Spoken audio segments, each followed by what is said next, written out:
G7 summit 2025, PM Modi and global south. तो इस topic का क्या रेलेवेंस है हम समझते हैं। आज की दुनिया में जो सबसे पावरफुल देश हैं उनकी मीटिंग हो रहा है कनाडा के कैलगरी में, और इसमें इंडिया यानी हमारा भारत ग्लोबल साउथ के लिए आवाज उठा रहा है। G7 क्या है, ग्लोबल साउथ क्या होता है, मोदी जी का क्या रोल है, और यूपीएससी, एसएससी और अदर एग्जाम्स के लिए इस टॉपिक का क्या रेलेवेंस है, आइए हम समझते हैं।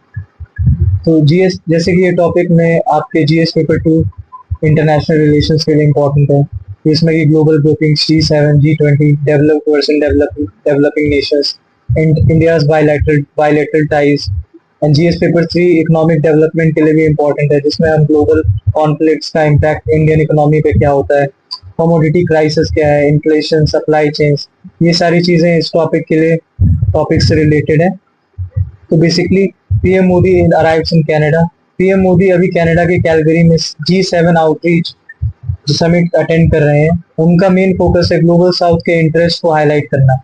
उन्होंने ऑलरेडी मीटिंग्स की हैं साउथ कोरिया के प्रेसिडेंट ली जाई मियोंग एंड मैक्सिको की प्रेसिडेंट क्लॉडिया सेनबॉम के साथ। अगले दिन वो मिलेंगे लीडर से, कनाडा, जर्मनी, इटली और यूक्रेन। अब स्टैटिक पोर्शन में समझते हैं G7 होता क्या है। G7 यानी ग्रुप ऑफ 7 बना था 1975 में।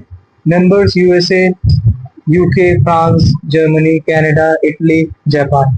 परमानेंट सेक्रेटेरिएट नहीं होता है इसका कोई, इनफॉर्मल ग्रुप है और डिसीजंस इसके बाइंडिंग नहीं होते हैं। ये ग्रुप मेनली इकोनॉमी, सिक्योरिटी और ग्लोबल स्टेबिलिटी पे बात करता है। इंडिया G7 का फुल मेंबर नहीं है, बट समिट के आउटरीच सेशन में इंडिया को बुलाया जाता है। What is global south? अब समझते हैं ग्लोबल साउथ क्या है। यह एक पॉलिटिकल टर्म है जो रेफर करता है उन डेवलपिंग देशों को, एशिया, अफ्रीका और लैटिन अमेरिका,